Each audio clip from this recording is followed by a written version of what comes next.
could catch a rabbit now, but David Pollock, a good friend, is here. What about this scene? You saw the dance-off earlier between the Tiger and the Pony there? I gave it to the Tiger. Tiger, I think, had the win. I gave him the win. Yeah, the dance-off. Could foreshadow what happens tonight. Yeah, exactly. Between Memphis and FSU. This afternoon, an old rivalry is renewed in the state of Florida. Florida State and Miami, first time since 2011. Neither are ranked. Now both are just chasing bowl eligibility, the epitome of mediocrity, and both sitting there at 4-4. You know, for a generation, the Seminoles and the Hurricanes defined the rivalry. There was attitude, there was flavor, there was spice. But the taste of this rivalry now is like day-old cream of wheat. It's like a giant spoonful of gruel chased down with the backwash from the soda bottle. It's been sitting in your car for a week. As it is written, if you are neither hot nor cold but lukewarm, I will spew thee out of my mouth. And the revelation, according to Tom Rinaldi, is that Florida State and Miami ain't what it used to be. Surely you remember Ward and Winston, Derek and Dion, Osceola and Renegade. Certainly you recall Edgerrin and Irvin, Bernie and McGahee, Warren and Wilfork, Knowles and Keynes. That was then, and oof. This is now. Another low snap. Florida State sloppy in the final seconds. Was a time in Florida when owning the state was like conquering the country. Not at the minute. By standing, the Seminoles are fourth in their conference division. The Canes, fifth in theirs, neither with a winning record. As they meet now, it's for pride more than prize. Every program goes through its cycles, each team through its valleys, and in the Sunshine State, the shade can only last so long.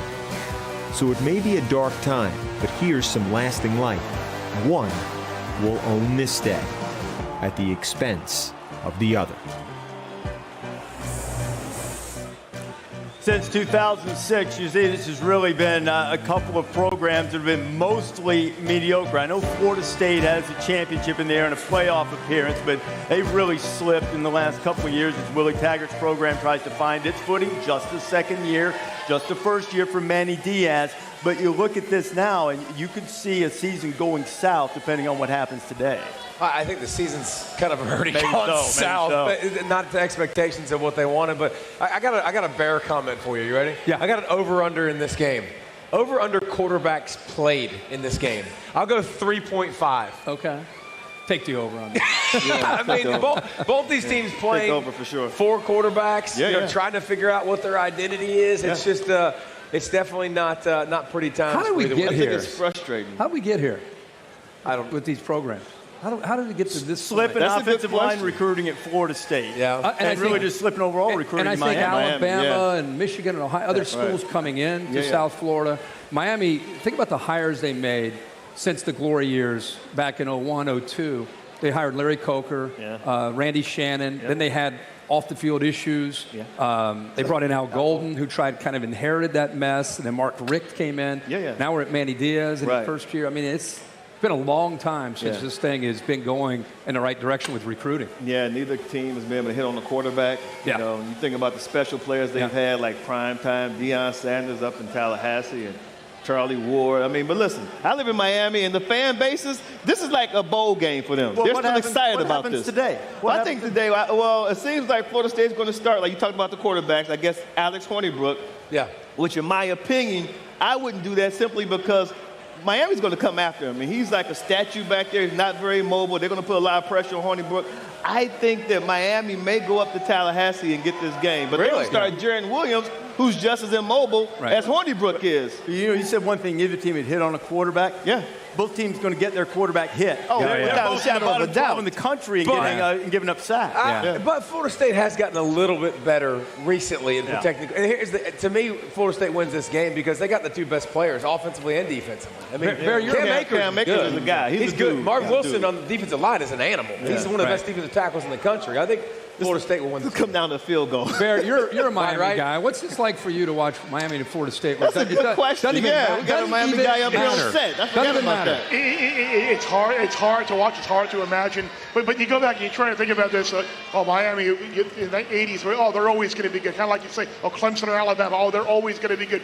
Things happen. Like you mentioned the off the field issues. But by the way, I'm going to give you another yes/no prop. By the way, to follow up on Paul's comment. Yes/no prop. Will there be a non-offensive touchdown scored in the game? Yes, probably minus 250. You would think. It'll be a significant special team to play today too. Between those offensive lines, that quarterback playing non-offensive touchdown, yes. For sure. I think that's a lock there. All right. Bear. What does that sign say? Corporate made you to find the difference between the pictures. See the grizzly and the bear. Oh, wow. Clever. I'm a teddy bear. I'm not a grizzly bear. You're a teddy bear until about 11 o'clock, and then you're a grizzly bear. You're a grizzly bear. You don't get sleep.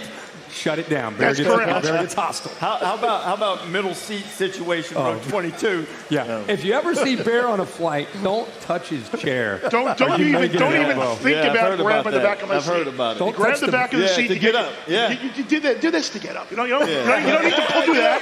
Just do this. You got to arm your chair Bear, right there. what do you do? Airplane etiquette right there. If they grab your seat to get up, what do you do? You get the glare and a little mumble under the breath. Don't do that. Who's going to stand up? Who's going to sit down? Who's going to get out of their chair and represent the ACC Coastal? Nobody. We don't know. But Virginia and North Carolina will play today. North Carolina's 4-4. Hey, you know what? They're tied for the lead in the Coastal. Yep, at least tied for the lead. It's like the world's fastest elephant. You got Virginia versus UNC, and I tell you what, this offense has been giving the ball away a lot. A lot of turnovers, putting the ball on the ground. The offensive line has not protected Bryce Perkins. They don't run the football as well as you'd like to see. And how about last week? UNC's defense intercepting the old pop pass right at the goal line, running the football really well. Mac Brown got the wins for UNC history last week, the winningest coach in North Carolina football history. How about NC State and Wake? Game time decision for Jamie Newman, that left shoulder. They looks like they're going to try to see if he can go. If he can't, Sam Hartman, who got a win against Florida State, will go. No matter what, just throw it to Sage Surratt when in doubt. NC State down to their third quarterback. Devin Leary is going to make his first career start. We'll see how he can do. It's been a tough year in Raleigh with the injuries. They're just trying to survive. All right, that comes up at noon. Kickoff just 2.5 hours away, so you got 2.5 hours to change your mind. Who you got this week in the ACC Coast? I keep track. I had Miami early, loss. Went to Virginia, loss. Right. Then I said UNC and Mac Brown's the story, lost. Last week I went back to Virginia, lost to Louisville. I honestly, tell me who's going to win the Coastal. I don't know. Coastal? Yeah. Let's just stick with today. UNC? I'm going UNC. Virginia's got that the means best they'll shot. lose. Whoever I say is going to lose. UVA, go back to UVA. I like UVA? their front. Okay. Mac, congrats. They lost to Louisville, but they played well. Yeah. Look at all of these teams with everybody in the division has 2 or 3 conference losses. You know what's It's sad? amazing parity. What's amazing no one wants to play Clemson. Well, I was going to say, what's sad is after all this fighting, whoever survives at the end has to go to Charlotte to play Clemson. That's what I'm saying. No one wants to play Clemson. Yeah, that's their reward.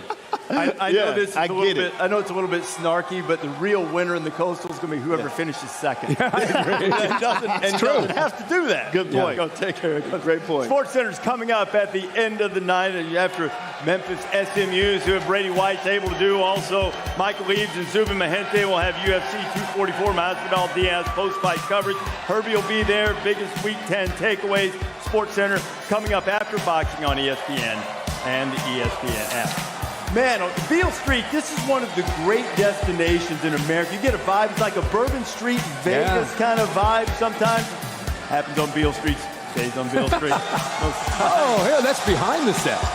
Checking in section 0 here, sharing a Coke with Javon Bass. Javon's a freshman in the Memphis marching band. He plays trombone. Welcoming him here to College Game Day. You know, Javon, what a great story he is. He and his sister Michaela, both patients to St. Jude Children's Research Hospital. He's completed treatment for leukemia 3 times. There you go, Javon. Wish you all the best. He is joining us on College Game Day today. Still ahead on the show, talk about some teams at a crossroads today that could salvage their season with a win, but a loss could be devastating. And also, Jim